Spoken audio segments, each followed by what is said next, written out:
Page 411, conflict begins. Guiding question, why did war break out between the United States and Mexico? So what was the conflict? What was the problem? Why did we go to war? Let's look at analyzing key ideas and details. Number 1, determining central ideas. What was the main disagreement between the United States and Mexico? Again, what was the central main idea behind this war? Why did it happen? Number 2, identifying steps. What steps does President Polk take to provoke Mexico to start a war? Provoke, it's when, it's kind of similar to what bullies do when they try to get you to act out.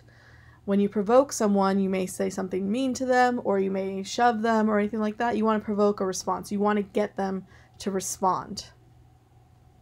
So what did Polk do to get Mexico to start the fight? Making connections to today. California's Hispanic heritage. Hispanic Californians are one of the largest cultural groups in the state. Their rich heritage shows in a variety of ways, from language and music to food and festivals. This heritage is also expressed in the names of places and architectural styles. The surviving missions are a reminder of the earliest Hispanic settlers. More recently, California was known for the Spanish colonial revival architectural style. An example can be found at the California Quadrangle in San Diego. So there's a lot of heritage here. Again, we're in Los Angeles. That is a Spanish name for the city. Also, more locally, the San Fernando Mission is one of the missions that Spanish settlers came and built here locally in the San Fernando Valley. And so there's a lot of Spanish heritage here in California. Let's look at analyzing. Oh, we'll come back to analyzing primary sources in a minute. So let's go to the reading. President James K. Polk was determined to get the California and New Mexico territories from Mexico. After Mexico refused to sell the lands, Polk planned to gain them through war. To justify war, Polk hoped to get Mexico to strike first. Justify, to have a good reason. So he needed a good reason to go to war with Mexico. So he wanted to get Mexico to attack first. He has to get Mexico to strike first. Relations between the two countries were not friendly. The two nations disagreed about where the Texas-Mexico border was. The United States said that the Rio Grande formed the border. Mexico claimed that the border lay along the Nueces River, 150 miles or 241 kilometers farther north. So if you read the previous chapter and watched the video about Texas, you would have seen I showed you the map of the border dispute. And next paragraph. Polk sent a representative, John Slidell, to Mexico to propose a deal. Slidell could offer $30 million for California and New Mexico as long as Mexico accepted the Rio Grande as the Texas border. The United States would also pay what Mexico owed to American citizens. Mexican leaders refused to discuss the offer. They announced that they intended to reclaim Texas for Mexico. To bring pressure, Polk ordered General Zachary Taylor to lead U.S. forces into the disputed area on the Rio Grande. To Mexican leaders, Taylor's action was an invasion of their country. On April 25, 1846, Mexican troops attacked Taylor's forces. President Polk told Congress that Mexico had invaded our territory and shed American blood upon the American soil. On May 13th, Congress passed a declaration of war against Mexico. Not all Americans were happy about going to war with Mexico. A representative of Congress named Abraham Lincoln demanded to know the details about where Mexican troops had invaded. So we'll come to this primary source in just a moment. But just a reminder, only Congress can declare war. That's one of Congress's powers. And again, from Mexico's point of view, this was viewed as U.S. troops invading Mexico territory. But because both Mexico and the United States claimed this territory, the United States said, no, that's our territory, and Mexican troops killed U.S. soldiers on U.S. territory. So you have two very different points of view. Because again, Mexico says it's their land, the United States says it's their land. And they're not going to come to an agreement. But the fact of the matter is, Mexico has now killed U.S. soldiers, regardless of where they were at. So Polk has his cause for war. Like, U.S. citizens were killed. And so he's going to get Congress to declare war, which he did. Not everyone was happy about it, though. So this primary source is Abraham Lincoln's words. So this is earlier on in Abraham Lincoln's career, way before he was president. This is from Spot Resolutions, December 22nd, 1847. This is what he says. This House is desirous to obtain a full knowledge of all the facts which go to establish whether the particular spot on which the blood of our citizens was so shed was or was not at that time on our own soil. Therefore, resolved by the House of Representatives that the President of the United States be respectfully requested to inform this House whether that spot is or is not within a settlement of people, which settlement has existed ever since long before the Texas Revolution, until its inhabitants fled before the approach of the United States Army. Whether our citizens, whose blood was shed, as in his message declared, were or were not at that time armed officers and soldiers sent into that settlement by the military order of the President through the Secretary of War. So let's look at analyzing sources. Let's think about this. To whom was Lincoln addressing these demands? So he's asking, the President of the United States be respectfully requested, like we're requesting this information from the President. Number 2, citing text evidence. So we need a specific example from the text. What did Lincoln want to know specifically about the spot on which the blood of our citizens was shed? So he wants to know if that spot was actually ours. Was it or was not at that time our own soil? Was that really our territory? Because again, this was disputed territory, and that conflict had never been resolved. So was this really a Mexican invasion when it's in an area that's under dispute?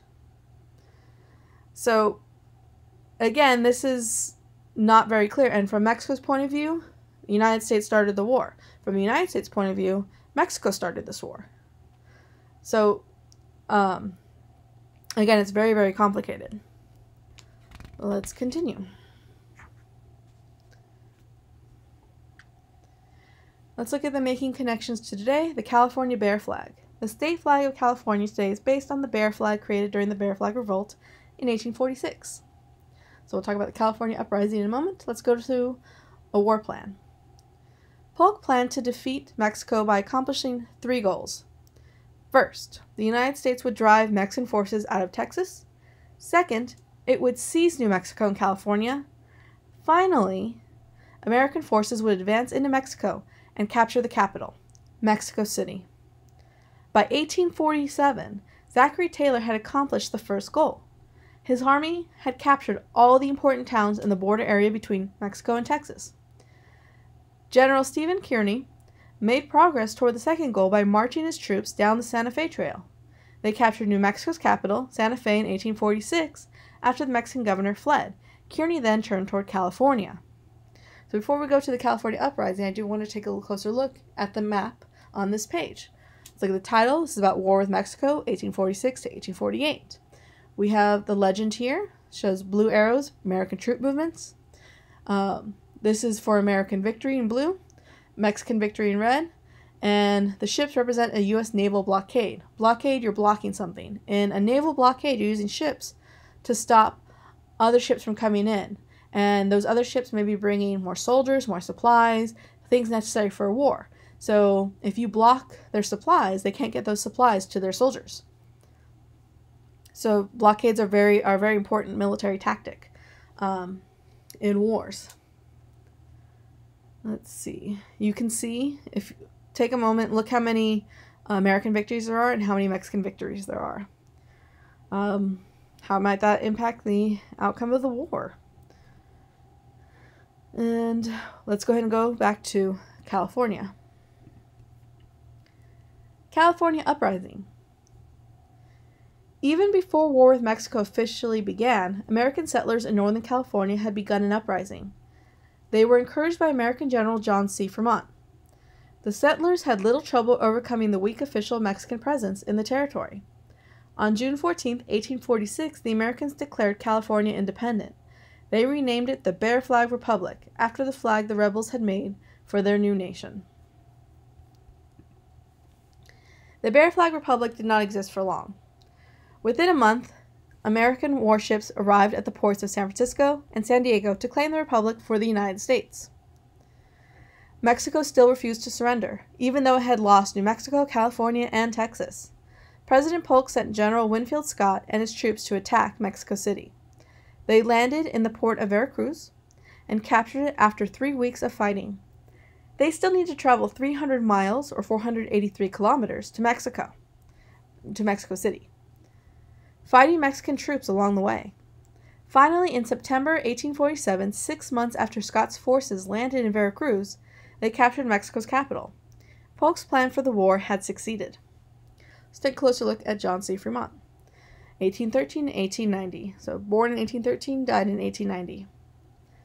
General John C. Fremont was also a map maker and helped explore the West. He led his third expedition to California in 1845. In June 1846, he encouraged a small group of Americans during the Bear Flag Revolt.